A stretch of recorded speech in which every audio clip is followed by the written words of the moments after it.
Hey guys अस्सलाम वालेकुम। तो आज मैं और आप ही लगाने वाले हैं एक डीआईवाई फेस पैक। तो चलिए मैं आपको दिखाती हूँ और बताती भी हूँ कि उस फेस पैक में हम क्या क्या डालने वाले हैं। तो ये है हल्दी पाउडर, दही, एक बाउल और ये फिटकरी पाउडर और इसके साथ हमने लिए ग्लिसरीन। तो चलिए इसका एक फाइन सा पेस्ट बना लेते हैं। और आप ही ना 2 मिनट के लिए मुझसे यहाँ पे गुस्सा हो गई थी, लेकिन फिर वो मान भी गई थी। तो चलिए अच्छे से अपने फेस पैक को मिक्स कर लेते हैं इन सारी चीज़ों को बाउल में डाल के। और यहाँ पे मैंने फेस पैक को भी अच्छे मिक्स कर लिया है और यहाँ पे मैंने फेस वॉश भी कर लिया है, क्योंकि इसको अप्लाई करने से पहले ना फेस को अच्छे से वॉश करना होता है। तो सबसे पहले आप ही अपने चेहरे पे अप्लाई कर रही थी और उसके बाद मैं करने वाली थी। तो यहाँ पे अब मेरी बारी थी, तो मैं भी अपने फेस पे ट्राई कर रही हूँ इसको। और ये ना वैसे इसकी स्मेल मुझे कुछ ज़्यादा ख़ास लगी नहीं, लेकिन हाँ ये फेस पैक बहुत अच्छा था। ट्राई करना आप अपने घर पे और आपको भी फर्स्ट उसमें ही रिज़ल्ट मिल जाएंगे, क्योंकि ये बहुत ज़्यादा अच्छा था।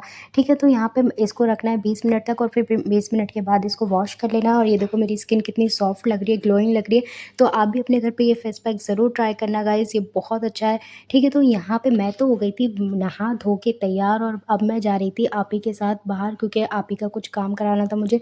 क्योंकि आप ही के आ गए थे टॉन्सिल्स और वो झड़ते हैं एक पुराने जो अंकल हैं उनके यहाँ पे।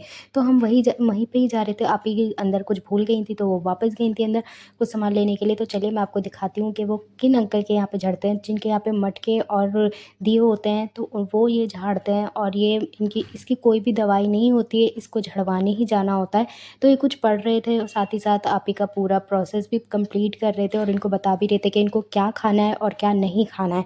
ठीक है, तो इसमें आप ही को बताया था कि खट्टा नहीं खाना, तला हुआ नहीं खाना और ठंडे चावल नहीं खाने।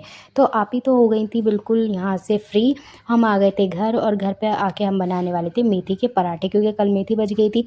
तो सोचा आज मेथी के पराठे बना लेते हैं। तो आप ही मेथी में सारे मसाले डाल चुकी हैं, प्याज लहसुन अदरक वगैरह सब डाल चुकी हैं इसको।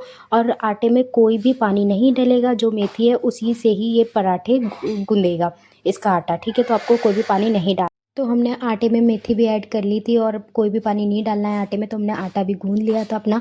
और अब मैं बना रही थी इसके क्रिस्पी क्रिस्पी पराठे, और ये मैं ही सेक रही हूँ। आपको लग रहा होगा कि कोई और सेक रहा है, लेकिन नहीं, मुझे पराठे सेकने आते हैं और मैं बहुत अच्छे पराठे बनाती हूँ।